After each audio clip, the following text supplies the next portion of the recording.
Bagaimana cara membuat GUI yang responsif terhadap berbagai ukuran layar?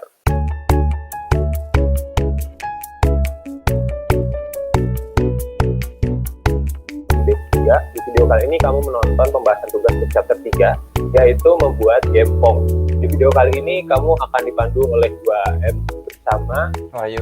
Kita langsung aja masuk ke instruksi tugasnya. Jadi di tugas ketiga ini kamu diminta untuk membuat game Pong sebagaimana yang dijelaskan pada materi. Terus nanti akan ada nilai tambahan kalau kamu bisa mengerjakan beberapa mekanik baru yang dicantumkan situ, kayak membuat power up dan membuat bola api acak. Sekarang kita langsung aja masuk ke si tugasnya aja. Ini tugasnya Irfan Kamal. Si Irfan Kamal ini udah berhasil ngikutin tutorial yang dari materinya Dilo. Nah, dia juga udah berhasil nyelesain semua task yang dikasih di tugasnya gitu. Salah satu task awalnya itu kan kayak ngebuat besar gaya yang dikeluarin bola ini pertama kali itu selalu sama gitu.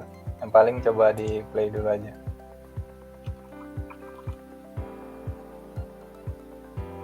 Nah, dia juga udah berhasil nambahin power up buat manjangin raketnya sama fireball. Kalau kena player bakal kalah gitu. Nah, cara ngelihat si besar gayanya itu selalu sama tuh lihat aja di speednya ini. Harusnya speednya tuh selalu konstan, tapi arahnya tuh bakal beda-beda gitu. Nggak selalu misalnya diagonal atas atau diagonal kiri bawah gitu, tapi si speednya selalu sama. Nah, berarti dia udah bisa ngerjain tugasnya dengan benar kalau udah gitu. Harusnya implementasinya tuh ada di script ball control, coba dicek dulu. Nah, sebenarnya kan bentuk awalnya tuh kan bukan gini tuh. Nah, sebenarnya harusnya tuh awalnya kan di course-nya tuh gini tuh tutorialnya, nggak kayak yang udah dimodifikasi si Irfan. Dia nambahin kayak fungsi Pythagoras gitu sih. Sebenarnya solusi simpelnya tuh nggak gini, tapi ini tuh menurut gue lebih bagus sih solusinya. Jadi bolanya tuh bisa dinamis gitu, tetapi gayanya tetap sama gitu. Nah, sebenarnya solusi yang simpelnya tuh tinggal nge-disable si randomnya ini aja gitu. Jadi kita langsung pakai initial force-nya di sini gitu. Cuma itu tuh minusnya, walaupun gayanya di random arah kiri kanan gitu, tapi si Y-nya itu selalu sama gitu. Misalnya Y-nya positif berarti dia ke atas terus gitu. Tapi kalau yang dimodifin sama Irfan Kamal ini udah bisa dinamis gitu arah Y-nya. Dan dia tuh pertama nyari force magnitude tuh. Nah, itu tuh panjang maksimal dari Y sama X-nya gitu. Jadi dia ngitung panjang maksimalnya dulu, baru si Y-nya di random. Terus buat nyari X-nya tuh si panjang maksimal tadi dikurangin random dari Y-nya. Jadi si X-nya tuh walaupun gimana pun nilai Y-nya, si X-nya tuh bakal selalu ngikutin gitu dengan magnitude yang udah ditentuin. Sehingga walaupun si arahnya random, force-nya bakal selalu sama gitu.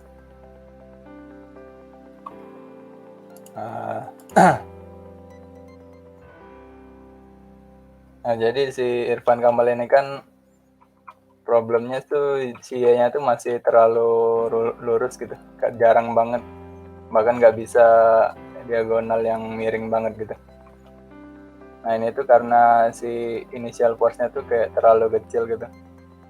Mendingan disamain aja dengan X-nya biar maksimalnya tuh bisa diagonal gini gitu. Jadi nggak terlalu datar gitu. Kalau terlalu datar kayak soalnya kayak kurang random gitu sih kelihatan.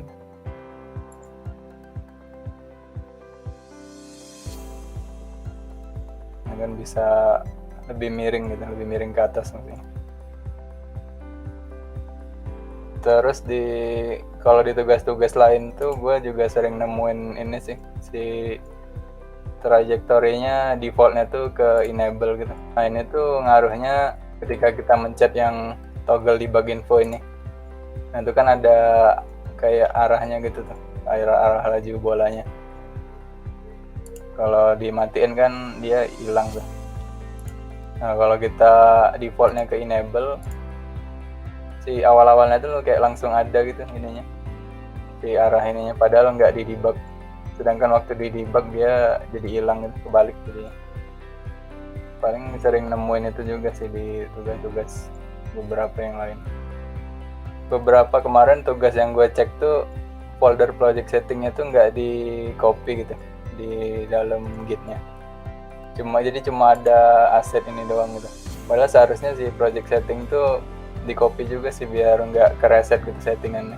Sama ada juga yang project Pongnya tuh digabung sama si repo yang project Flappy kemarin. Harusnya tuh dipisah aja sih per project gitu, biar ngeklonnya juga lebih kecil sama lebih cepat gitu. Ya jadi nggak kecampur-campur juga. Ini kalau kecampur gitu lumayan ribet ngeklonnya. Jadi pas ngeklon tuh ke full semua gitu. Habis itu paling ini versi Unity-nya masih kadang-kadang ada masih pakai yang versi 5 gitu, terus susah ngeceknya sih kadang kan, soalnya kayak banyak fungsi-fungsi yang di tutorialnya tuh udah beda gitu, kadang kan udah obsolete gitu. Jadi mendingan pakai versi yang minimal sama atau 2017 ke atas gitu, nggak usah pakai yang 54. Itu lumayan beda-beda sih struktur fungsinya kalau yang terlalu lama gitu. Paling udah ya. Kalau kayak gitu kita langsung masuk ke pertanyaan dari teman-teman. Mengapa diperlukan mengubah ukuran kamera dan apa gunanya selain menambah cakupan game scene yang muncul? Sebenarnya kita tuh nyesuaiin kamera tuh awalnya tuh dari ini tuh, misalnya tiap objeknya tuh kalau bisa dibikin satu gitu scale-nya, biar default gambarnya tuh segitu gitu. Nah baru si kamera nyesuaiin gimana pasnya gitu. Nah ini kan udah satu semua tuh. Kalau bisa jangan sampai ini tuh 0,5 atau 0, berapa gitu, atau lebih dari 1. Nanti tuh susah di scriptnya gitu kalau mau nge-scale gitu. Kalau bisa ini tuh dibikin satu semua. Begitu juga dengan game objek yang lain gitu. Nah si kamera tuh harusnya ngepasin ketika semua objek udah satu, view terakhirnya tuh bakal gimana gitu, view finalnya tuh bakal gimana. Sebenarnya bisa aja sih ini tuh 0,5 gitu kan, dikecilin semua gitu, nanti kameranya tuh dideketin gitu ya. Nah itu tuh hasilnya ya bisa sama sih, cuma nanti susahnya bakal ngontrol di scriptnya itu pas mau nge-scaling gitu, jadi lumayan rumit. Selanjutnya dari Vivian Azalia, bagaimana cara membuat GUI yang responsif terhadap berbagai ukuran layar?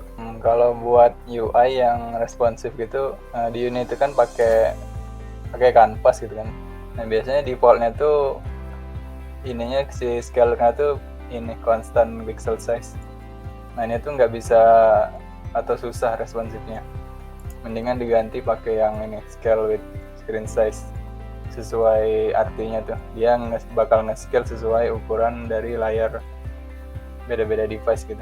Nah terus muncul reference resolution, ini masukin resolusi yang dipakai buat ngedefine si aset kita tuh pas dibikin mockup tuh di resolusi berapa gitu. Misalnya mockupnya tuh 1080.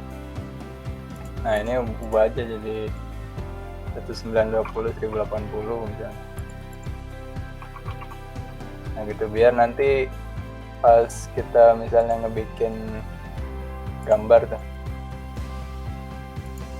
nah misalnya boleh, nah di gambaran itu nanti bisa di set native size-nya gitu.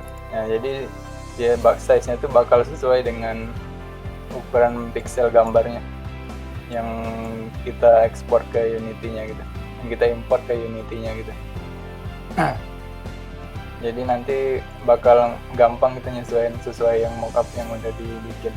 Terus kalau buat responsif tuh kita bisa pakai ini sih. Jadi kan di seluruh game objek yang di dalam kanvas ini ada ini tuh yang di kiri atas anchor gitu.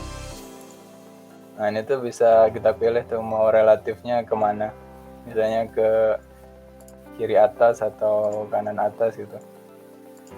Nah misalnya di kiri atas nih. Nah kalau mau langsung ngubah kita bisa juga sambil tekan ALT gitu, ALT klik mana itu. Nah misalnya kiri atas nih.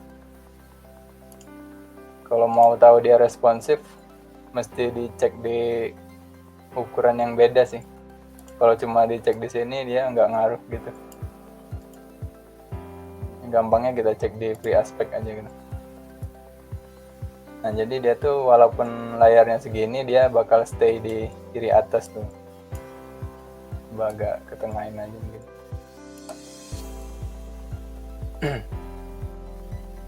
Nah jadi si jarak ininya tuh bakal selalu sama gitu walaupun layarnya di scale. Nah beda dengan kalau misalnya di tengah gitu. Nah dia nggak kayak tadi kan jadinya nge-scale-nya pas si device-nya ke scale. Nah, misalnya juga gampangnya tuh coba lihat yang kotak gini. Nah ini tuh kan yang kiri ini tuh ada kayak panah kiri kanan gitu. Nah ini maksudnya dia tuh bakal nge-fullin selebar sama device-nya gitu. Nah jadi walaupun di scale gitu dia tetap penuh gitu dia. Nah, misal kirinya mau dikasih space juga bisa tuh. Kayaknya gini nih. Kasih jarak ini tuh bakal selalu gini walaupun kita scale ke device yang ukurannya beda-beda gitu. Bisa juga kalau mau nggak pakai ukuran gini bisa juga pakai encore gini. Encore tuh ini tuh kalau di scene-nya tuh yang kayak panah ini. Nah, ini tuh ukurannya 0 sampai 1 tuh. Sebenarnya bisa lebih sih. Ini tuh kayak persentase gitu, misalnya 1 berarti 100% dari panjang layar gitu. Kalau X-nya 0 berarti 0% atau paling kiri gitu. Begitu juga dengan Y-nya gitu. Itu sih buat responsif udah lumayan gampang sih di Unity kalau pakai kanvas gitu. Pertanyaan selanjutnya dia nanya tentang ball speed-nya. Awalnya saya coba kasih gaya cuma ke X-nya aja dengan set X initial force sampai dengan 50 dan Y initial force sampai dengan 0. Dan hasilnya bola bergerak arah sumbu X dan ball speed-nya 10. Kan tugasnya tuh buat modifikasi supaya si laju bolanya tuh selalu sama gitu gayanya. Sebenarnya kita tuh nggak perlu tahu rumus gimana cara dapetin speednya detail banget gitu sih. Kan sebenarnya si gaya tuh kan ada force X-nya sama force Y-nya gitu kan waktu ngasih gitu. Nah ini tuh kalau dibikin 50 tuh, nah misalnya 50 ke atas gitu, terus 50 ke kanan gitu kan. Sebenarnya speednya tuh bakal garis miringnya ini sih. Jadi kan titik-titiknya tuh di sini gitu. Nah yang bakal jadi speednya tuh ini sebenarnya garis yang ini. Jadi kita tuh bisa ngedapetin speednya ini tuh dari kayak yang udah diimplement si Irfan Kamal tadi sih dengan pakai Pythagoras gitu. Sebenarnya di jawaban yang di bawahnya tadi kayaknya udah dijelasin gitu. Dia juga ada bahas-bahas Pythagoras gitu. Nah ini tuh Pythagoras tuh bisa dipakai buat ngitung speednya ini. Jadi sebenarnya walaupun dikasih gaya 50 sama 50 harusnya sih bukan 14 gitu sih. Itu kayaknya karena di tutorial tuh emang di random gitu Y-nya. Jadi mungkin kelupaan di situ. Jadi nggak selalu 50 gitu yang dikasih walaupun inisialnya di set 50 tapi dia tuh di dalam fungsinya tuh di random gitu. Jadi nggak bakal 50 terus. Kalau nilai detailnya tuh banyak yang mempengaruhi sih. Kadang kan si ininya juga kan beratnya ngaruh gitu. Terus di sini juga ada kecepatan-kecepatannya gitu. Sebenarnya yang penting tahu gitu cara nentuin konsep arahnya tadi. Jadi kalau kita mau tahu kecepatannya itu sebenarnya kan si force-nya tuh dapat dari X sama Y kan. Jadi kita tuh tinggal ngemanfaatin nilai itu aja, gimana cara ngolah nilai itu bisa jadi kecepatan gitu. Nah itu kan X sama Y tuh biasanya ngaruh ke kayak Cartesius gitu kan, koordinat gitu. Nah kalau X-nya tuh kan pasti horizontal gitu kan, sedangkan Y-nya tuh ke atas gitu, vertikal. Nah itu tuh pasti kalau mau nyari speednya bakal di total gitu kan, jadinya yang kayak tadi kayak ketemu rumus Pythagoras gitu. Kalau Y-nya 0 pasti X-nya misalnya 50 gitu, Y-nya 0. Nah pasti nggak bakal ke atas gitu kan, selalu samping. Sedangkan kalau 50-50 pasti dia diagonal lurus banget gitu. Nah itu tuh jadi kita bisa nyari speednya tuh dari Pythagorasnya si X sama Y tadi sih. Itu tadi pembahasan tugas untuk chapter 3, yaitu membuat gempong. Sekali lagi terima kasih untuk kamu yang udah submit tugasnya, dan buat kamu yang ada pertanyaan, bisa langsung menanyakan di fitur sosial komen atau di forum yang ada di Zillion Game Academy. Oke, kalau kayak gitu sampai di sini dulu pembahasan tugas untuk code programming di Game Academy Batch 3. Gua M bersama Gua Wahyu. Sampai ketemu lagi di video pembahasan tugas berikutnya. Dadah. Bye.